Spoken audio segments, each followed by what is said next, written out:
हरिः ओम् वक्रतुण्ड महाकाय सूर्यकोटि समप्रभ निर्विघ्नं कुरु मे देव सर्वकार्येषु सर्वदा।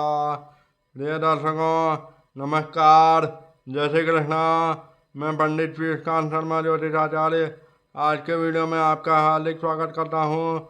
आज के वीडियो में हम जैसा कि हम चर्चा कर रहे थे पिछले वीडियो में कि छठे भाव से रोग, ऋण, शत्रु, दुर्घटना आदि का विचार किया जाता है। इनमें से दुर्घटना का उदाहरण लेकर के पिछले वीडियो में हमने आपको समझाया था। उसी क्रम को आगे बढ़ाते हुए आज के वीडियो में हम छठे भाव के संदर्भ में रोग की चर्चा करेंगे कि कौन से भाव से कौन से भाव का कनेक्शन छठे भाव से होने से, या यूँ कहें कि किस कुंडली के किस भाव से किस रोग का विचार किया जाता है और कौन से ग्रह के पीड़ित होने से कौन से रोग होने की संभावना रहती है, या कौन सा ग्रह किस रोग को प्रतिनिधित्व करता है, किस रोग को दर्शाता है। आइए शुरू करते हैं वीडियो को अंत तक देखिए। अच्छा लगे तो लाइक करें, चैनल को सब्सक्राइब करें और ज़्यादा से ज़्यादा लोगों से शेयर करें।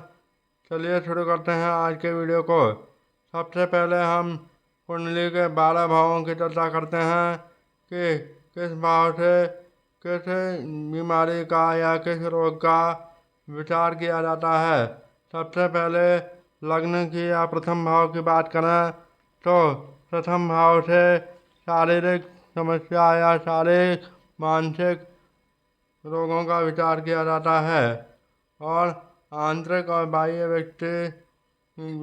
व्यक्तित्व या आंतरिक व्यक्तित्व का भी विचार किया जाता है। रोग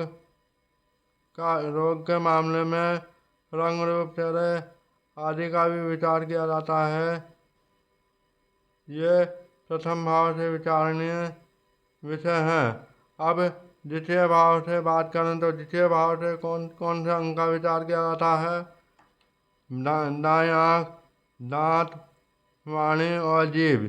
तृतीय भाव की बात करें तो तृतीय भाव से गर्दन, दाएं कान, गला, हाथ और कंधे का विचार किया जाता है।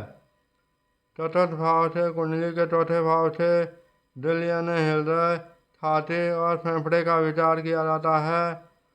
और पंचम भाव से शारीरिक अंगों की बात करें तो लीवर, पित्त और गर्भाशय का विचार किया जाता है। छठे भाव से आंतें और हर्निया का विचार किया जाता है। सप्तम भाव से मूत्र मार्ग, जननांग आदि का विचार किया जाता है। और अष्टम भाव से गुप्तांग का विचार किया जाता है। नौवें भाव से जांघों का विचार किया जाता है। 10वें भाव से घुटने के जोड़ों और टांगों का विचार किया जाता है। और 11वें भाव से बाएं कान, घुटने के नीचे के भाग का विचार किया जाता है। और 12वें भाव से बाईं आंख का विचार किया जाता है।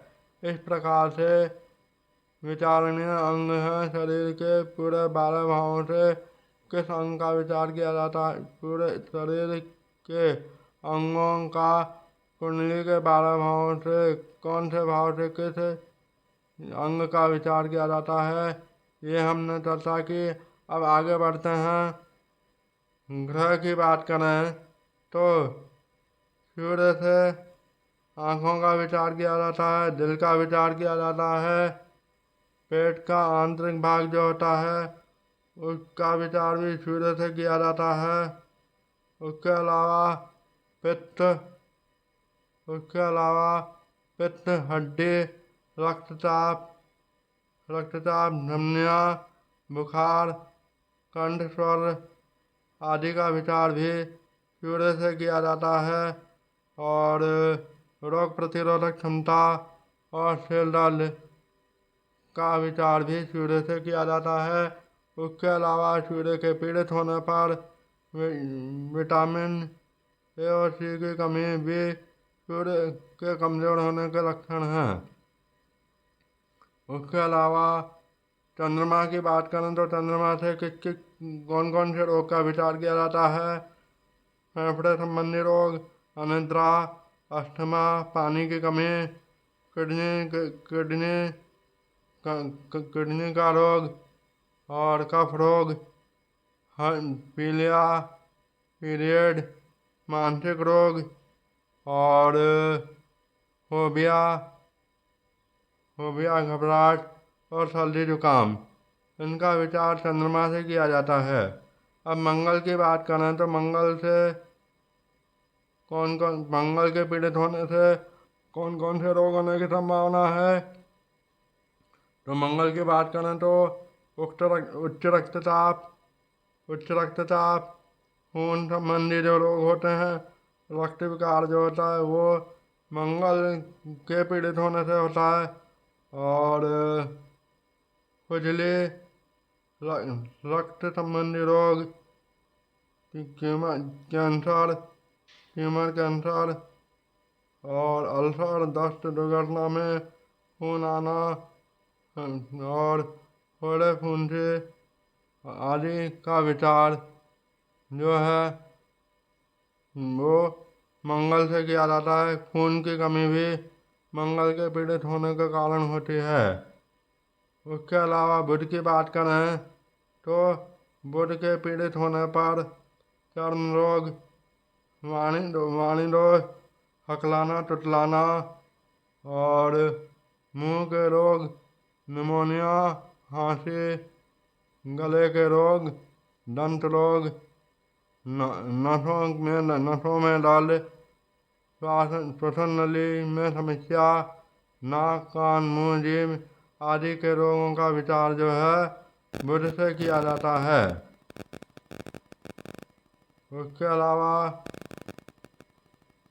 अलावा जो है अब बृहस्पति की बात करें तो बृहस्पति के कमज़ोर होने पर, बृहस्पति यदि कमज़ोर हो और छठे आठवें या 12वें भाव से संबंध बना रहा हो और या फिर इनके स्वामियों से संबंध बना रहा हो, इन भावों के स्वामियों से संबंध बना रहा हो तो गुरु से संबंधित रोग जैसे मधुमेह, याददाश्त कमजोर होना, चर्बी, मोटापा, गुर्दे की समस्या, लीवर, अपेडिक्स आदि समस्याएं होने की संभावना रहती है।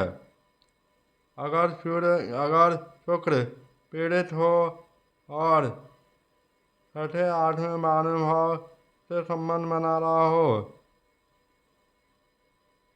तो शुक्र के कारण कौन कौन से रोग होते हैं? शुक्र के पीड़ित होने से मूत्र रोग, वीर जननांग, गुप्तांग, काम वासना, सुंदरता, पथरी, एड्स, बच्चेदानी से संबंधित रोग आदि रोग होने की संभावना रहती है।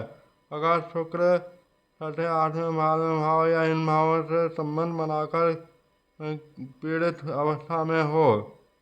और शनि की बात करें तो शनि से संबंधित रोग होते हैं घुटने का दर्द, मांसपेशियां, लकवा, नर्वस सिस्टम, मैरापन और स्नायु विकार, कैंसर, टीबी, लंबी बीमारी, सूजन, कब्ज, नाभि, रोम, बालों से संबंधित रोग जैसे बालों का झड़ना आदि रोग होते हैं। अगर ये छठे, 8वें, 12वें भाव के स्वामी से संबंध बनाकर किसी भी तरह से पीड़ित हों ये ग्रह, अब पीड़ित किस प्रकार से होते हैं? या तो मारक हों या इन ग्रहों की डिग्री कम हो, 0, 1, 2, 3 या 28, 29, 30 हो, या ये ग्रह सूर्य से अस्त हो रहे हों या पाप कर्तृ दोष में आ रहे हों। पाप कर्तृ दोष का मतलब ये होता है कि दो पाप ग्रहों के बीच में अगर कोई शुभ ग्रह आ जाए तो वह पाप कर्तृ दोष का निर्माण होता है। लग्न दोष हो रहा हो यानी कि लग्न और लग्न किसी भी तरह से पीड़ित हो यानी कि लग्न अष्टावस्था में हो, पाप ग्रहों से युक्त हो या पाप प्रभाव में हो तो वह लग्न दोष होता है।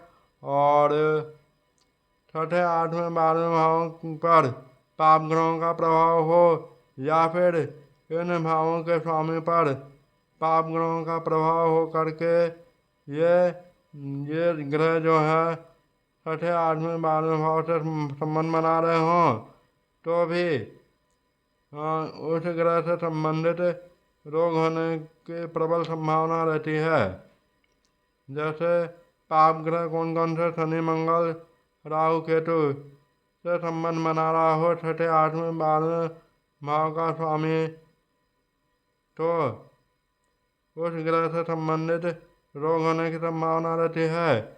या फिर छठे 8वें 12वें भाव का स्वामी नीच अवस्था में हो, और तो इस प्रकार से तो भी रोग होने की संभावना होती है। इन ग्रहों से संबंधित रोगों की चर्चा अभी हमने की है। और उपाय के तौर पर हम देखते हैं रत्न का धारण करें जब ग्रह की डिग्री कम हो और योग कारक हो, बीज मंत्र योग कारक हो या मारक हो, दोनों ही स्थिति में फायदेमंद होते हैं। जो ग्रह छठे 8वें 12वें भाव का स्वामी हो और वह पीड़ित हो तो उस ग्रह से संबंधित बीज मंत्र का जाप करने से लाभ होता है, चाहे वह योग कारक हो या मारक। उसके अलावा औषधि और प्राणायाम भी रोगों के निवारण में लाभकारक होते हैं। और जैसे जो ग्रह पीड़ित हो जिसके कारण रोग हो रहा हो तो उस ग्रह से संबंधित देवी देवताओं की पूजा या उपासना करने से भी उस रोग से मुक्ति मिलती है या वो काफ़ी हद तक कम हो जाते हैं। जैसे सूर्य से संबंधित रोग की परेशानी हो तो सूर्य को जल चढ़ाएं आदि उपाय कर सकते हैं। चंद्रमा से संबंधित हो तो शिव जी की पूजा करें, उनका अभिषेक करें। और मंगल या शनि से संबंधित रोग हो तो हनुमान जी की उपासना करें, उनकी आराधना करें, हनुमान चालीसा सुंदरकांड का पाठ करें। और बुध से संबंधित रोगों की वजह से परेशानी हो तो भगवान गणेश जी की पूजा करें। और बृहस्पति से संबंधित रोग से परेशान हैं तो भगवान विष्णु की आराधना करें, विष्णु सहस्त्र नाम का पाठ करें। और शुक्र से संबंधित रोग हो तो लक्ष्मी जी की पूजा करें, उससे लाभ मिलेगा। और शनि के लिए हनुमान जी की आराधना करें। उसके अलावा महामृत्युंजय मंत्र जो है वो सभी प्रकार के रोगों में लाभकारी होता है, वो उपाय भी आप कर सकते हैं। अगले वीडियो में हम आपको कुंडली का उदाहरण दे करके समझाएंगे कि छठे भाव से या छठे 8वें 12वें भाव के कॉम्बिनेशन से किस प्रकार से रोग का विचार किया जाता है। इस बारे में अगले वीडियो में हम चर्चा करेंगे। आज हमने केवल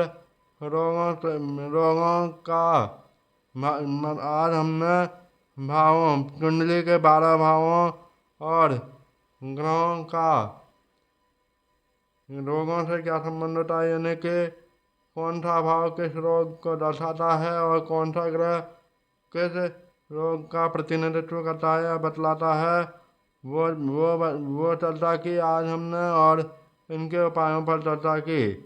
अगले वीडियो में हम इसके बारे में उदाहरण भी प्रस्तुत करेंगे, उदाहरण कुंडली के माध्यम से समझने का प्रयास करेंगे। तब तक के लिए नमस्कार, जय श्री कृष्णा।